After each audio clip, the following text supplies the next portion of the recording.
ప్రతి ఏటా ఒక పండగలాగా తెలుగుదేశం పార్టీ జరుపుకునే మహానాడు కార్యక్రమం జాతీయ తెలుగుదేశం పార్టీ అధ్యక్షులు రాష్ట్ర ముఖ్యమంత్రివర్యులు నారా చంద్రబాబు నాయుడు గారు, జాతీయ వర్కింగ్ ప్రెసిడెంట్ రాష్ట్ర మంత్రివర్యులు నారా లోకేష్ బాబు గారు, రాష్ట్ర తెలుగుదేశం పార్టీ అధ్యక్షులు గాజువాక శాసనసభ్యులు పల్లా శ్రీనివాసరావు ఆదేశాల మేరకు 85వ వార్డ్ తెలుగుదేశం పార్టీ అధ్యక్షులు మరియు ఎంసెట్ కరీ దశేంద్ర ఆధ్వర్యంలో 85వ వార్డు 79వ వార్డు క్లస్టర్ 1 క్లస్టర్ వారీగా హైబ్రిడ్ మహానాడు నేషనల్ హైవే పక్కన నేహా ఫంక్షన్ హాల్లో ఘనంగా నిర్వహించుకోవడం జరిగింది.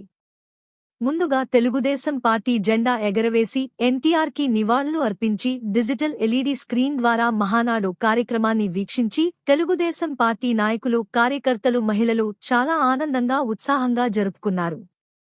ఈ యొక్క కార్యక్రమానికి జోనల్ కోఆర్డినేటర్గా గంధం శ్రీనివాసరావు, పరిశీలకులుగా కల్లేపల్లి శ్రీనివాస్ వర్మ రావడం జరిగింది.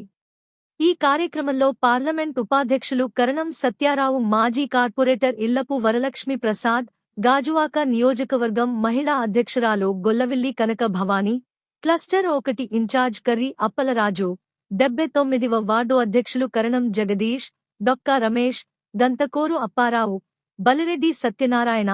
Korrai Nagarjuna, co cluster Galla Rudrakumar, Vindula Raju, Gollavilli Nookaraju commando, Singidi Simhachalam, గజ్జల నూకరాజు, మాడిస వెంకట్రావు, దంతలూరి సుబ్బరాజు, గల్లరాజు, కడవల రమణ, మెల్లికోటి, ఈగల పోలినాయుడు, అండిబోయిన మంగరాజు, ఉపాధ్యక్షురాలు గంతకోరు సత్యవతి, 85వ వార్డు మహిళా అధ్యక్షురాలు గీతా అన్నపూర్ణ, 79వ వార్డు మహిళా అధ్యక్షురాలు గల్లా హనిత మరియు రుద్రరాజు, శిరీష, పద్మ, హైమ, స్వాతి, భవానీ, సుధా అధిక సంఖ్యలో నాయకులు, కార్యకర్తలు, మహిళలు తదితరులు పాల్గొన్నారు.